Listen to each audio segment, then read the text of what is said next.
Bonjour, bonjour. J'espère que vous allez bien. C'est une grâce de pouvoir parler de la part du Seigneur ce matin.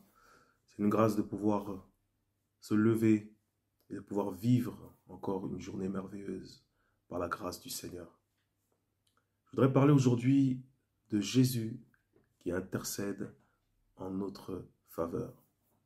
Jésus intercède en ta faveur. Tu n'es pas seul, tu n'es pas abandonné, tu n'es pas délaissé, mais Jésus est avec toi. Jésus intercède en ta faveur. Jésus est venu sur terre, il a vécu une vie glorieuse, il a accompli sa mission comme il l'a déclaré, tout est accompli. Mais il ne nous a pas laissés. Et d'ailleurs, il ne nous a pas laissés seuls, il nous a laissé son esprit, c'est-à-dire qu'il est avec nous, son esprit est avec nous. Mais mourant à la croix, il est monté vers le Père, mais il est assis à la droite du Père. Et il fait quoi? Il intercède en notre faveur. Selon Romains 8, verset 34, il intercède en notre faveur.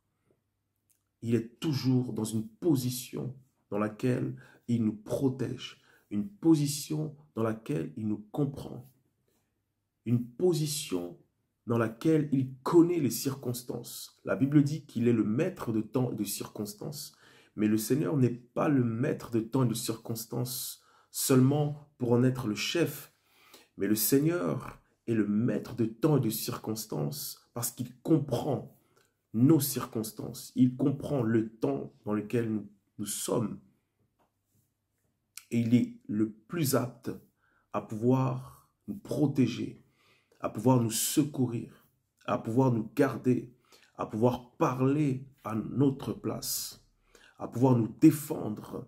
Il est le meilleur défenseur, le défenseur par excellence pour nos vies.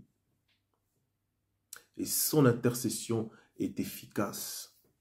Pourquoi? Parce que le Seigneur a été tenté en toutes choses, mais il n'a jamais péché. Mais il peut comprendre tes souffrances. Il peut comprendre tes douleurs. Il peut comprendre les situations difficiles par lesquelles tu passes.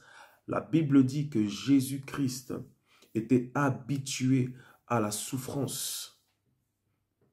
Jésus sur terre a aussi vécu des difficultés. Depuis sa naissance. Alors il peut intercéder en ta faveur. Et il est le mieux placé pour te comprendre. Jésus n'est pas un personnage historique, bien qu'il l'est, mais il ne l'est pas seulement parce qu'il vit encore aujourd'hui. Et il intercède pour toi. Le simple fait que tu aies pu te réveiller ce matin, c'est le signe que le Seigneur intercède en ta faveur. Lorsque je sais que le Seigneur intercède en ma faveur, je suis en paix. Alors, mon conseil aujourd'hui, c'est que tu puisses être en paix. Des fois, la paix dépend de nos pensées. Mais le Seigneur nous donne la paix. Et il a dit qu'il nous la donne, mais pas comme le monde nous la donne. Mais lui, il nous la donne. La paix qui surpasse toute intelligence. Sois en paix, parce que le Seigneur intercède en ta faveur. Quelles que soient les circonstances. Aujourd'hui, sois en paix. Quelles que soient les choses que tu vas rencontrer, sois en paix. Quelle que soit la tempête, sois en paix. Parce que le Seigneur est là. Et il intercède. Il intercède en ta faveur. Sois dans l'assurance également. Sois dans l'assurance afin d'affronter les difficultés, afin d'être capable de marcher. La Bible dit, lorsque je traverse la vallée de l'ombre de la mort, je ne crains aucun mal. Ta houlette et ton bâton me rassurent. Sois dans l'assurance que Dieu est avec toi. Et ça, c'est une vérité. Lorsque tu comprends que Dieu intercède en ta faveur. Tu ne feras plus des prières craintives.